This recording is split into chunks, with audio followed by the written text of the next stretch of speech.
Governor Kathy Hochul says by 2026, New York residents building new homes will not have the option of adding natural gas appliances. New York will be the first state in the country to ban natural gas. Some contractors believe this will hurt our region's economy and take business out of state. Joining us now to talk more about this is Brian Sampson, president of the Empire State Chapter of Associated Builders and Contractors. Brian, thank you so much for joining us this afternoon. Great to be here. Thanks for having us. So from a contractor's perspective, what do you think of this plan? You know, I think in a state like New York, where it's a very high cost, high regulated state, where we have a lot of uncertainty about what's going to hit our businesses and our taxpayers, it's a bad idea at a bad time. I think when you look at the cost of being here in the state of New York, running a business, owning a home, these are going to be complicating factors that we have to consider.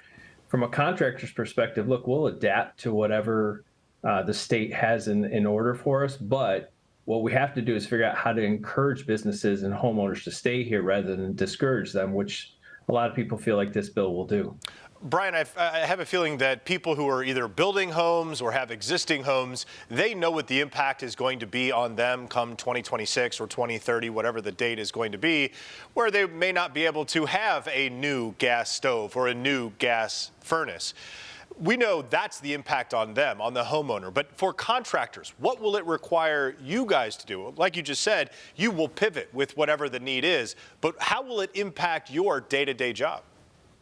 So look, there's a number of contractors in the state of New York that are very specific in the gas industry, and it's going to threaten many of their jobs as we switch over to what's going to be an all-electric platform.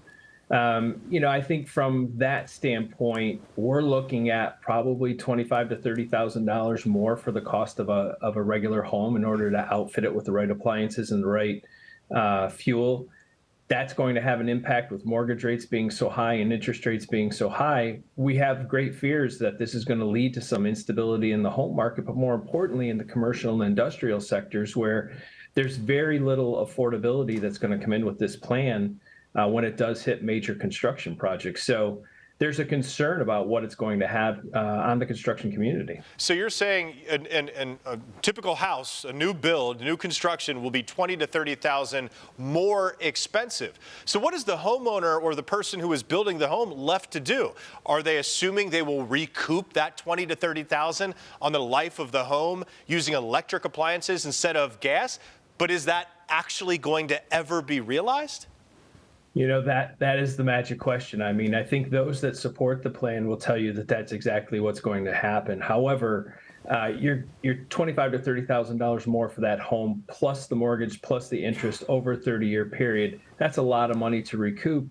And even when you look at organizations like the New York ISO and the independent power producers, people who actively work in this space, there are grave concerns about whether or not our grid has the capability to support the move to all electric. I mean, already we're looking at in New York, more than almost 45% of our fuel that we use is fossil fuels, with only 6% being renewable energy. We have massive investments we have to make in the infrastructure, and the state doesn't show a willingness to go ahead and do that. And if they do, they're passing those things on to the ratepayers. So yeah, some may say we're going to get that back. We're very, very skeptical. So looking at the future landscape of housing and energy in New York State, what would ABC actually like to see from the governor? So what we'd like to see is a pause. We all agree that there are things going on in the environment, and we have to be more focused on what's going to happen with our climate. But the state has to invest billions of dollars in a grid that can support the move over to a more fossil fuel less system, and it hasn't done that yet. And it has to do it in a way that it doesn't burden the ratepayers. Right now, that's their plan, that all of us, you and I, we will bear this cost, whether you're from upstate or downstate. If the state wants to make this move, the state has to put the investment in the infrastructure so that the grid can handle that move over to an all-electric process. It's going to take a decade and a half, and billions of dollars. That's what the state and the governor need to do before they push this burden back onto all of us. Not to mention the fact that there is currently a lawsuit that could make it all the way to the Supreme Court right now in California over this exact same issue. So it almost looks like 2026 is a very, very generous timeline, given the fact that there are going to be lawsuits from people in your industry, homeowners, likely from all angles, right? Yeah, the Ninth Circuit is currently weighing a decision out in Berkeley, California, and whether or not what they did out there is legal. And I would assume that that's going to have the same effect here in New York. And again, I think there would be less of an aptitude or a willingness to go ahead and sue if there was a viable plan from the state of New York. There isn't a viable plan. The Public Service Commission that regulates electricity and gas and all of our utilities has been very clear that they have no idea how much this is going to cost or when it's going to be ready. That's a fool's errand, in our opinion. Put the investment in your grid, make sure costs are predictable, then we can move towards a plan and help the climate, which I think we all want to do.